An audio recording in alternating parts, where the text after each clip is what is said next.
Buenos días chicos, esperando que todos se encuentren bien. Me presento ante ustedes, soy la doctora Natalie Bar, médico asistente del Hospital de Policía, responsable de la asignatura de dermatología.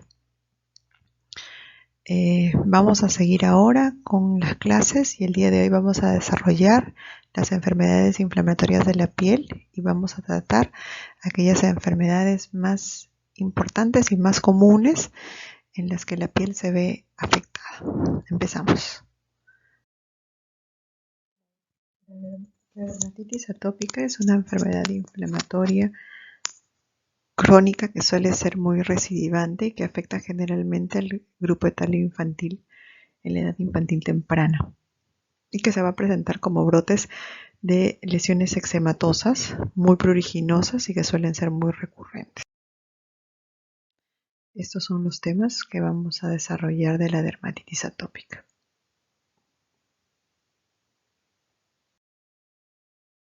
También llamado prurigo de Weisner, eczema constitucional, eczema del lactante, porque generalmente, como ya les dije, afecta a los niños en la edad temprana.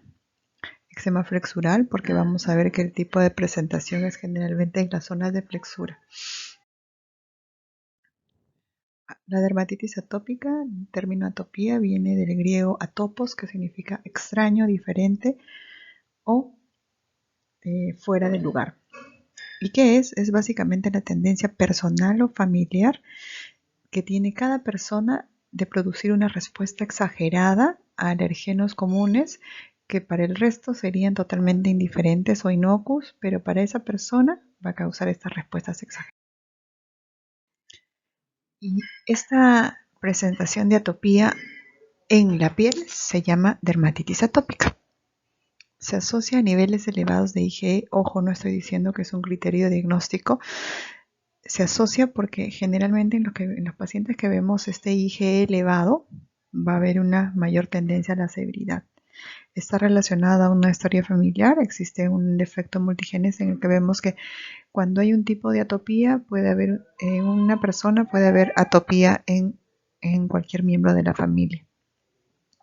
Una historia personal de alergias. Generalmente si hay atopía a nivel de la piel, puede haber atopía a nivel de la vía aérea, como una rinitis o con asma, pero la dermatitis atópica es considerada como precursora o iniciadora de las atopías, porque generalmente es la primera manifestación atópica que presentan estos. Tenemos que saber de ella porque su prevalencia global, si ven acá, Perú está en rojito y eso quiere decir que su prevalencia está mayor del 20%, o sea, no es nada despreciable, tenemos que conocerla porque en algún momento la vamos a tener enfrente y tenemos que tratar.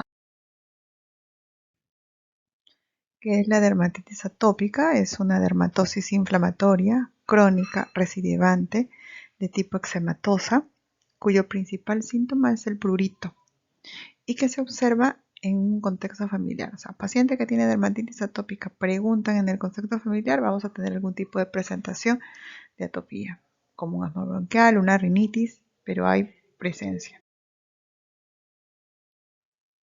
En cuanto a la epidemiología, esta es una enfermedad llamada enfermedad de la civilización, de la modernización, porque se dice que mientras más civilizados o más modernos, más incidencia hay de presentación. Y eso lo explica la teoría de la higiene, porque aquellos niños que no han sido previamente expuestos a diferentes agentes son los que van a causar mayor reactividad.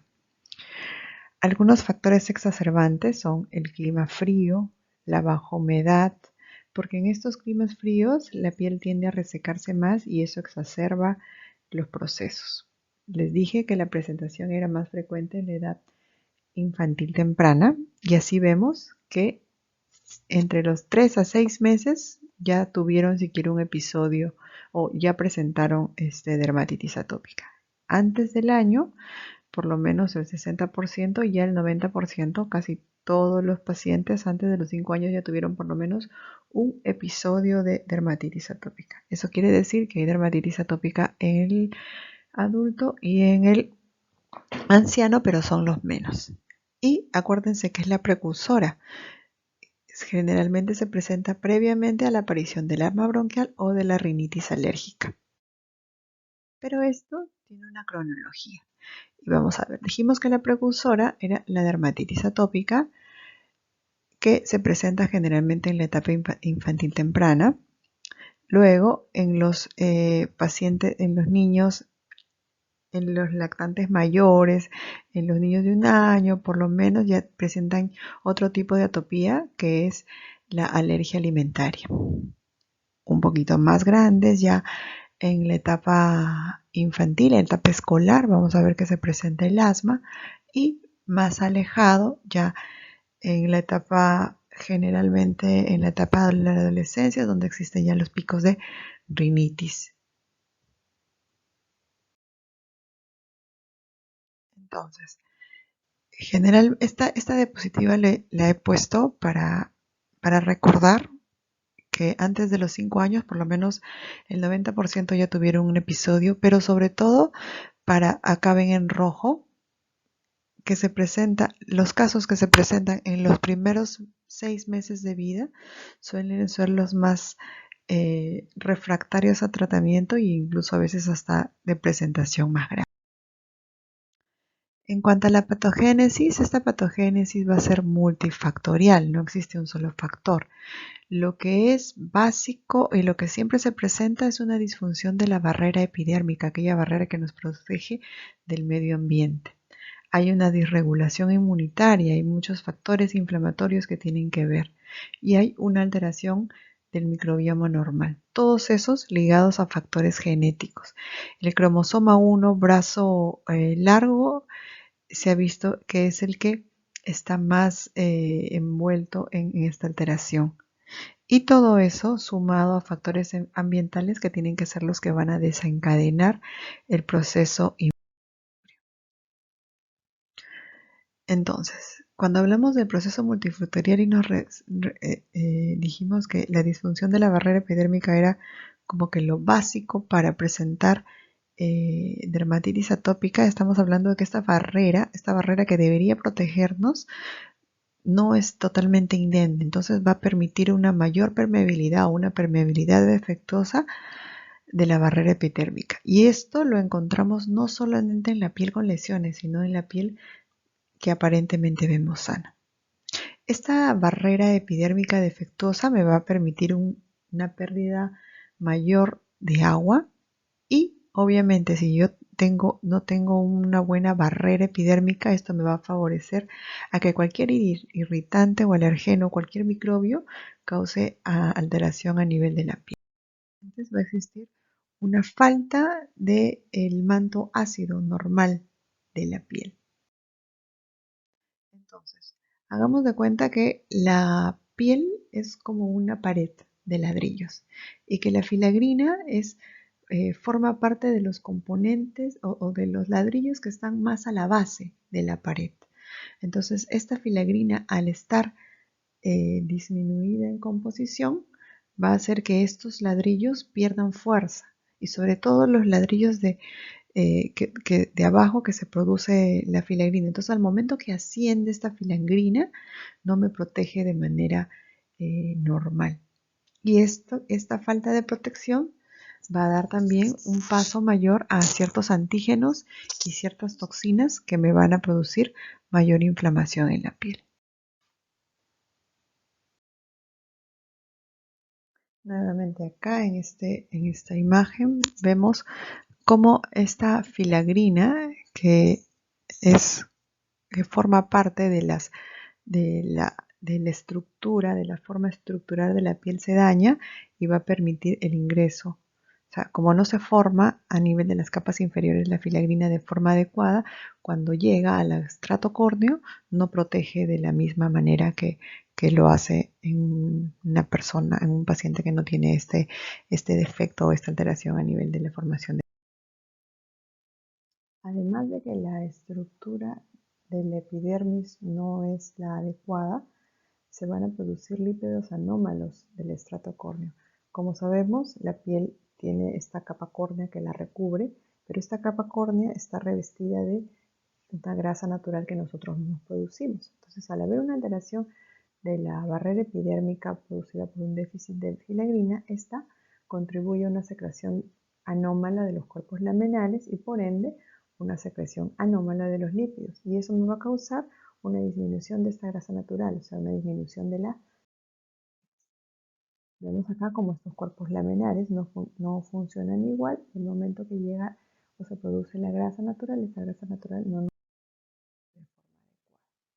La piel tiene un pH ácido y la alteración de este manto ácido de la piel va a reducir la función de ciertas enzimas que procesan los lípidos, como es la beta-glucocerebrosidasa y la sphingomielinasa ácida.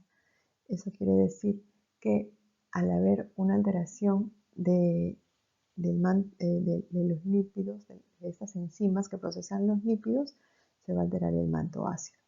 Y las citocinas TH2 que me afectan negativamente también en la producción de lípidos. O sea, por angas y mangas tengo disminución del soporte o la estructura del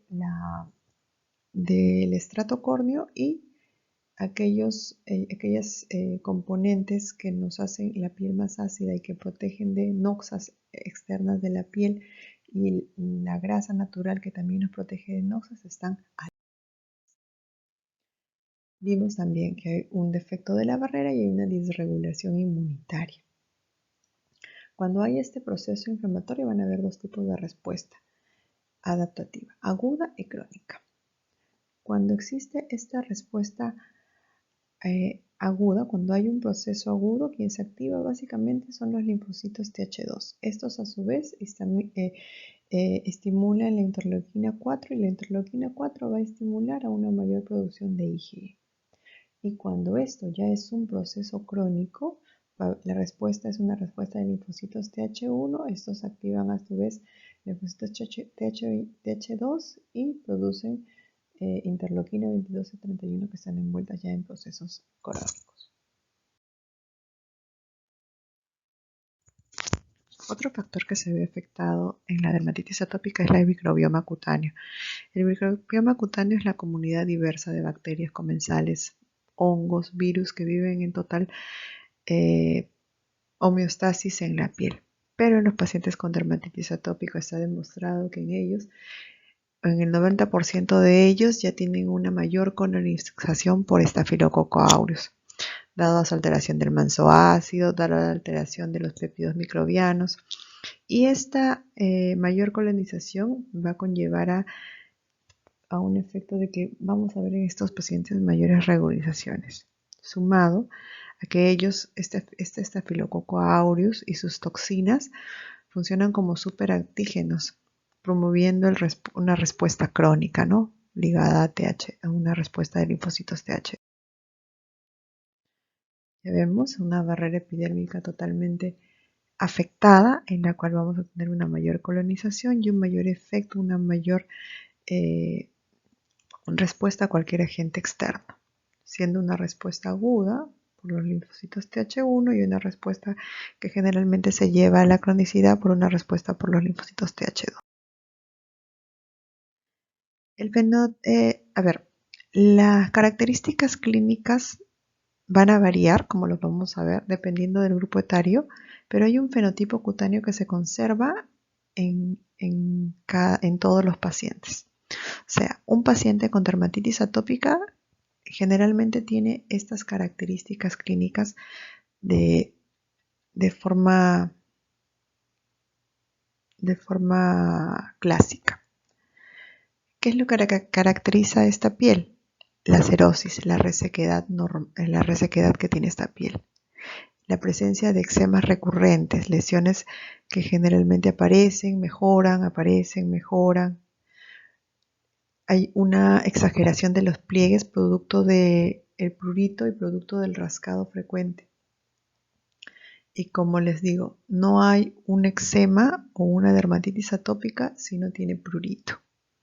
Y generalmente este prurito se presenta en las zonas que tienen afectación. Entonces, El cuadro clínico se va a basar en la serosis, en la resequedad, en el prurito y en la reactividad cutánea, en la presencia de una y otra vez de... Y estas lesiones, estos tipos de eczema van a ser diferentes de acuerdo al tiempo o al tipo de presentación que se tiene. Por ejemplo, vemos acá una piel sin lesiones. Vemos acá lesiones agudas en las que se presentan generalmente como lesiones eritematosas, son lesiones húmedas que generalmente tienden a secretar líquido seroso, líquido inflamatorio.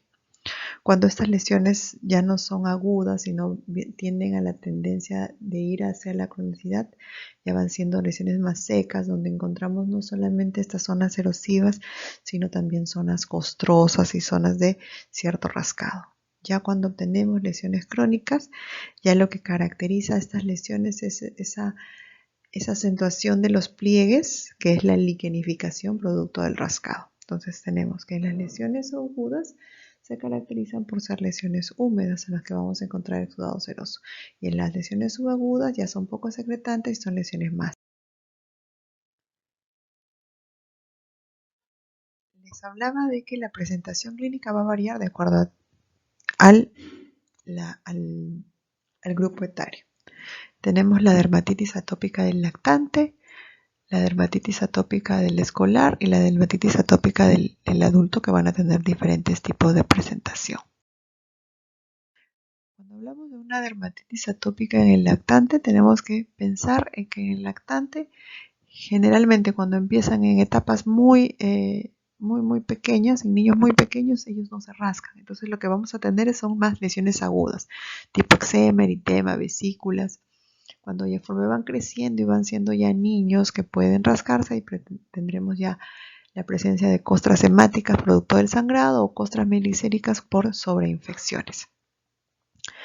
En la etapa escolar vemos que ya no solamente hay eritema, estos niños ya pueden rascarse, entonces encontraremos en las zonas de lesión costras hemáticas, y si se rascan por periodos prolongados, el engrosamiento de los pliegues, que se traduce en una liquenificación de la piel. En pacientes ya adultos, lo que caracterizan son lesiones crónicas. Pápulas pueden existir, vesículas también, pero lo que caracteriza más son las costras hemáticas, producto del rascado, y la liquenificación, producto de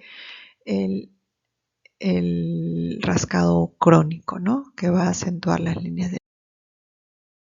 Entonces acá, si hablamos de la topografía del lactante, ¿dónde presentan estas lesiones? A nivel de la frente, a nivel de las mejillas, puede ser a nivel de la barbilla, pero respetan este ángulo, el ángulo nasofacial. Y eso es lo que le da el signo característico del llamado signo del faro.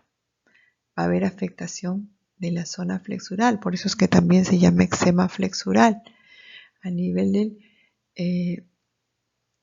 de la zona del hueco preopliteo y a nivel de la zona flexural del brazo, ¿no? Y en ellos podemos encontrar eczema, eritema, vesículas y conforme van creciendo hasta costras. Acá, en este niñito, en este bebé, vemos la presencia de estas pápulas eritematosas en las zonas de la mejilla, siempre respetando este triángulo nasonavial. Acá, mucho más asentado, la presencia de eritema, eczemas y cierto tipo de exudado con algunas costras melicéricas producto del rascado en ambas mejillas. Acá se evidencia claramente la presencia de resequedad en la piel, que es totalmente común. La presencia de pápulas a nivel del hueco preopliteo, estas pápulas con lesiones eczematosas. En la etapa escolar predominan las zonas de pliegues, como es el pliegue de los cuellos, en la fosa antecubital y en los huecos preoplíteos. Estas son ya personas que probablemente tienen estas lesiones por varios años, entonces vamos a encontrar eritema en las lesiones agudas, podemos encontrar costras hemáticas en la zona de rascado y liquenificación si los procesos son crónicos y el rascado es continuo. Pero recuerden, predomina más en la zona de pliegues. Cuello, fosa antecubital y hueco popliteo, fosa poplitea. Acá vemos las lesiones, ya son lesiones subagudas, suelen ser lesiones subagudas, característica la resequedad de la piel y la presencia de costras. Y aquí en el cuello ya incluso el engrosamiento y la liquenificación por la zona del rascado. En el adulto es muy parecido a la del adolescente, en la zona de los pliegues también, en cuello, en la fosa antecubital. Una característica también es que puede haber una presencia, o es relativamente frecuente, porque no es tan frecuente la dermatitis atópica en el adulto. Sin embargo, en el adulto una presentación bastante frecuente es la presentación a nivel de eczema de manos y plantas, que a veces confunde con una patología que vamos a ver después, que son las dermatitis, los dermatitis de contacto alérgica. Para que vean acá en la zona, una de las zonas que más frecuentemente se liquenifican es la zona de los puños, donde se ve una de los pliegues, ¿no? Existen estigmas cutáneos que no son necesariamente características clínicas, pero que se ven con cierta frecuencia en los pacientes con antecedente de atopía, como son la hiperkeratosis folicular o la keratosis folicular adquirida, que es esta piel de gallina que generalmente se presenta en los brazos, en la zona externa de los brazos. Este tercer pliegue que aparece en los párpados inferiores, 1, 2, 3, que es el pliegue de Dennis-Morgan, que es también característico de los pacientes con dermatitis atópica y que se cree que es por el frote que ellos hacen al momento de rascarse los ojos, producto de una atopía tipo conjuntivitis, ¿no?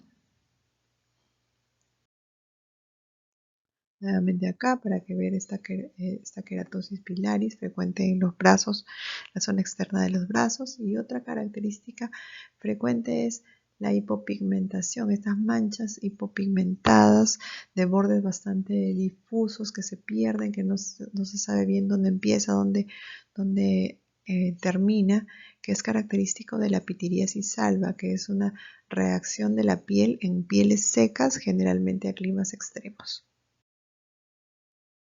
El diagnóstico es un conjunto de hallazgos, ¿no?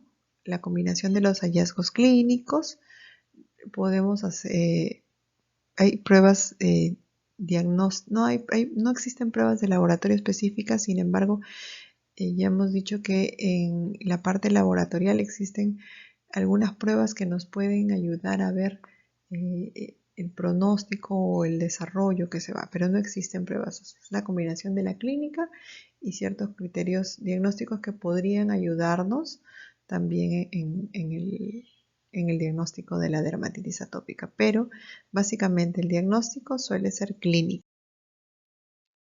Existen unos criterios bastante antiguos que son los criterios de Hanifin y Rafka, en los que vamos a ver un sinfín de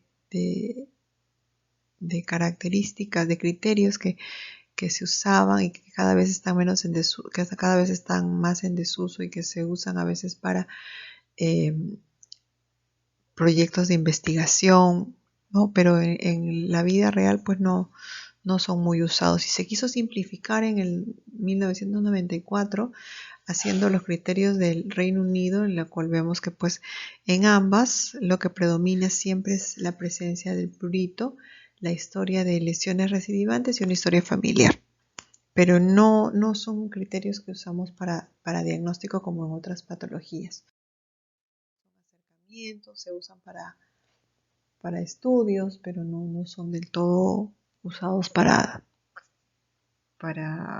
diagnosticar una dermatitis atópica. ¿Qué pruebas de laboratorio? Como ya hablamos, existen potenciales biomarcadores que todavía siguen en investigación. El más usado es los niveles séricos de IgE, porque estos se van a relacionar a severidad y pronóstico del cuadro. En estas patologías inflamatorias lo que va a caracterizar en la presencia de eczemas. Y estos eczemas se traducen en la parte histológica como una dermatitis espongiforme, en la cual vamos a ver a nivel de la epidermis cómo estas células inflamadas van anchándose y van como que desprendiéndose el uno del otro, ¿no?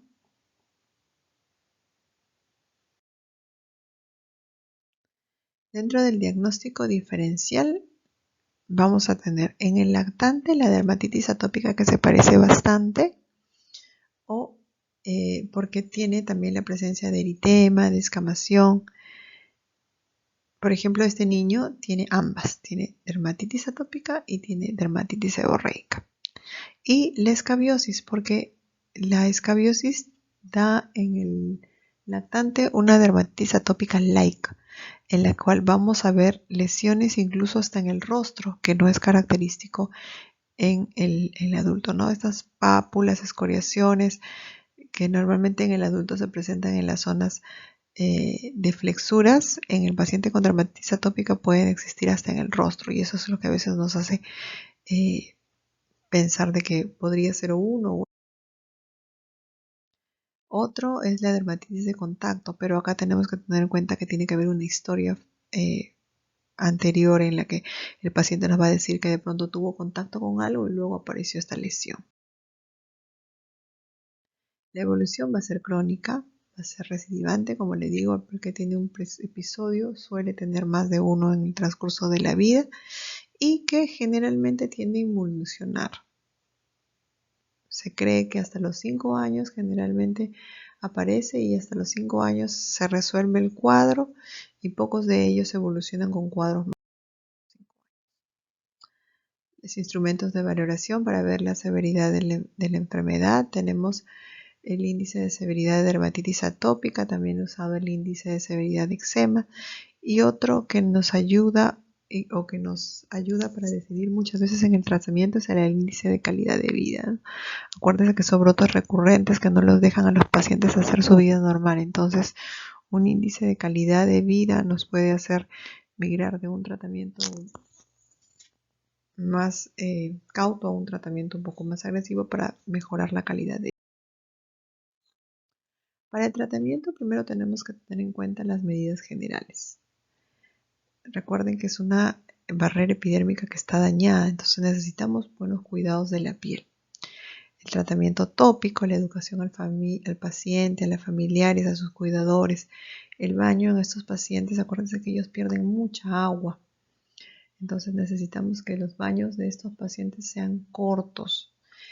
Siempre los detergentes de los jabones pueden hacer que la piel se reseque más, entonces lo que se recomienda es el uso de Sindex. Sindex viene de jabones sin detergente porque tienen una mínima actividad desengrasante, un pH muy cercano a la piel, entonces no van a permitir que esta piel pierda más grasa de la que normalmente tiene y que se reseque mucho más. Los baños deben ser rápidos, con agua templada.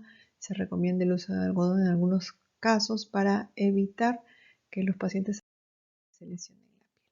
Entonces, de la cabeza está la terapia tópica con los emolientes y los Sindes. Se recomienda que los emolientes sean lo base del tratamiento, incluso en los casos leves, porque a veces los pacientes mejoran y dejan de usar el tratamiento y ahí es donde se reactiva. Los elementos deben ser neutros, sin perfume, sin color, para evitar reacciones en la piel, y la humectación debe ser diaria, incluso si existiera algún tratamiento. La piedra angular de la dermatitis atópica siempre van a ser los corticoides y se usan básicamente en el área de la área eczematosa, el área inflamada. ¿Por qué? Porque tienen un efecto antiinflamatorio, un efecto inmunosupresor, antipruritíco y vasoconstrictores. Generalmente se inicia con el corticoide de más alta potencia que se pueda usar dependiendo del tipo de paciente y dependiendo de la zona que se va a tratar. Y cuando son casos recalcitrantes o pieles muy gruesas, se hace uso de los ungüentos o medios oclusivos para una mejor absorción de las lesiones.